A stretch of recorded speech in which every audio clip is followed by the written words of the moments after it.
ہنگور، ہمت اور شجاعت کی بے کران داستاں سمندر کی ان گنت لہروں پر محیط ہے۔ یہ صرف حوصلے سے نہیں بلکہ عزم اور فرض شناسی سے سینچی گئی ہے۔ اس داستان کے پیچھے غازیوں کا عزم آہن ہے، وطن سے محبت ہے۔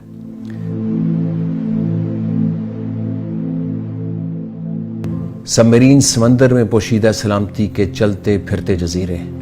قائد اعظم فرماتے تھے یونٹی فیتھ ڈسپلن، اتفاق ایمان کے ساتھ دونوں مل جائیں اس میں اور آپ کام کریں تو بڑی برکت ہے۔ اس آہنی خول میں بند رہنے والے اپنے عزم کے بل بوتے پر وطن کی حفاظت کی ذمہ داری نبھاتے ہیں۔ ٹیمپریچر وائز تھرمس کی طرح ہوتی ہے، اندر کی گرمی اندر ہی رہتی ہے۔ دنیا سے کٹ کر یہ آبزادے اپنی ایک الگ ہی دنیا بناتے ہیں جہاں ان سب کا فرض اور مٹی کا قرض ایک ہوتا ہے۔ تو انسائیڈ زندگی بڑی ٹف ہے، اس کے لیے آپ کا سٹیمنا ہونا چاہیے، آپ کی فزیکل فٹنس ہونی چاہیے اور آپ کا دل ہونا چاہیے۔ جہاں مشینوں کے درمیان بدلتے ہوئے وقت کی گواہی دن رات خود نہیں دیتے۔ سی کے اندر تو تقریباً مشینی سی کیفیت ہوتی ہے، آدمی اپنے آپ کو مشین محسوس کرتا ہے۔ ایکچولی ٹائم گزرنے کا حساب بالکل نہیں رہتا۔ سن سیٹ کا ٹائم ہوتا ہے تو تمام سفید لائٹیں آف کر دی جاتی ہیں اور ان کی جگہ سرخ لائٹیں جلا دی جاتی ہیں تاکہ آپ کو محسوس ہو کہ رات ہو گئی ہے۔ تنہائی کے اس مسکن میں تعلق کی بنیاد کاندھوں پہ لگے عہدے نہیں بلکہ دلوں میں دھڑکتا اعتماد ہے۔ وہ بہت بڑی رسپانسبلٹی ہوتی ہے، بہت بڑی رسپانسبلٹی، اور اس میں آپ کو dedication devotion toward the profession چاہیے تھی۔ ایک جذبہ تھا، ایک ایمان تھا۔ یہی اعتماد تھا سن 1965 کے ستمبر میں غازی کے اندر جلتی بجھتی سرخ بتیوں اور مدھم روشنیوں والے نیم تاریک آپریشن روم میں وطن کے دفاع کا ولولہ اپنے بام پر تھا۔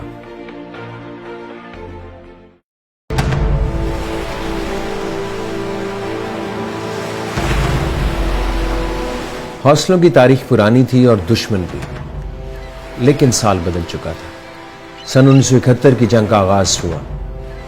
کامیابی کی یادیں اور قربانی کے استارے دل میں سنبھالے سب میرین فورس فرض کی پاسبانی کے لیے عازم سفر ہوئی۔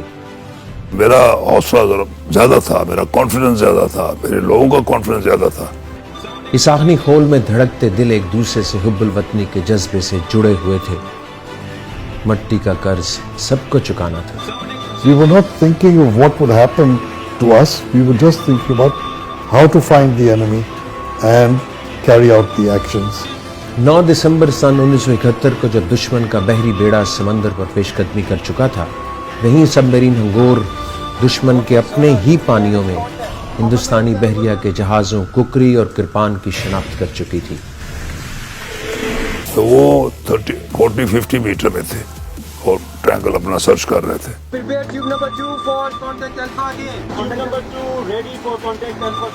جو ہی دونوں جہاز ہدف پر آئے، ٹورپیڈوز داغ دیے گئے۔ تو جس کو کہتے ہیں نا گھس کے مارا، یہ بالکل ایبسولوٹلی اپلیکیبل ہوتا ہے، کیونکہ ہم نے شیلو واٹر میں جا کے ان کو مارا جہاں وہ ایکسپیکٹ نہیں کر رہے تھے۔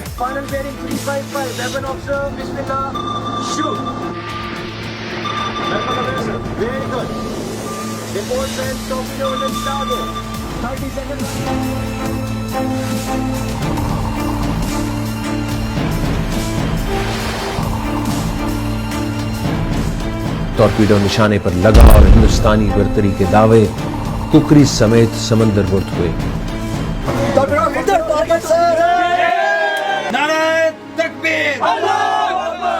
کرپان نے بدلہ لینے کی کوشش کی لیکن جواب میں ہزیمت سمندر اور جنگ سے دور رہ کر اٹھائی۔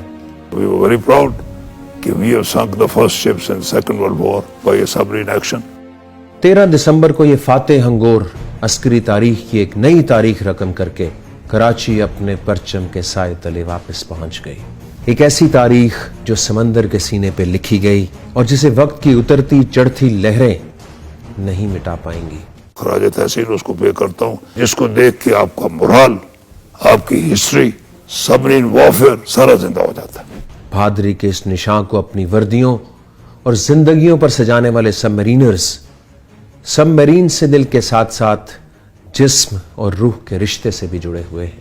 اگر ہم نے کچھ کیا تو ہم نے قوم کے لیے کیا، اپنے ملک کے لیے کیا۔ کئی لوگ نام بھول جاتے ہیں لیکن جو جہاز جو یونٹ ہوتا ہے وہ یاد رکھتے ہیں. انگور کا نام لوگ یاد رکھیں گے. پاکستان نیوی کے سرخ روئی کی اس داستان کو نصف صدی ہونے کو آئی ہے، لیکن آج بھی ہنر اوج کمال پر ہے اور جذبہ بام عروج پر. اب بھی کبھی ارض پاک کی بقا پر حرف آیا تو وقت ایک بار پھر ثابت کر دے گا کہ جرت، شجاعت اور بصالت کا نشان سب میرین فورس دشمن کے لیے ہمیشہ ضرب کاری رہے گی.